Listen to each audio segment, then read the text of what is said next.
Salam sejahtera. Hari ini saya nak kongsikan kepada anda semua cara bagaimana kita nak tahu keypad ini rosak. Okey, kalau keypad rosak tak dapat baiki ya. Sebab apa? Keypad ni dia getah.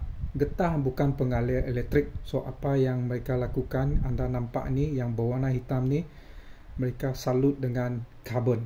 Dia macam potential meter. Di dalam dia itu karbon. Okey, kalau karbon ini sudah hilang, biasanya disebabkan bateri bocor, kena cecair bateri, karbon hilang. Bila karbon hilang, dia tidak berfungsi ya.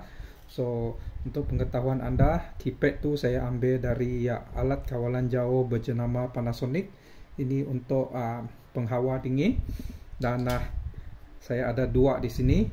Salah satu masalah dia ialah butang on off. Okey, on off ni kalau tekan dia tidak berfungsi. Bagaimana kita nak tahu? Okey, apa yang kita perlukan ialah multimeter dan anda laraskan kepada time 10K sebab ini paling sensitif So apa yang anda lakukan ialah anda ambil probe dia, okey, butang on off di sini anda ukur. Okey, jangan sentuh macam ni Kalau sentuh macam ni meter memang bergerak. So anda sentuh satu di kiri, satu di kanan. Okay, kalau meter bergerak bermaksud dia elok.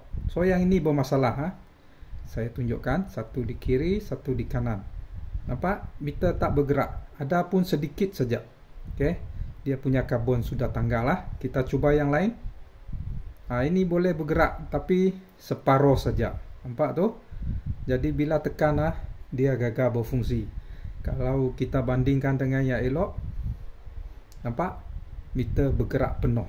Okay, cuba lagi yang lain.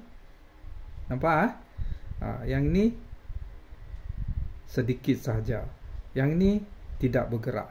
Okay, so kalau anda ada masalah butang tidak berfungsi, apa yang anda boleh lakukan, mula-mula anda buka, anda bersihkan.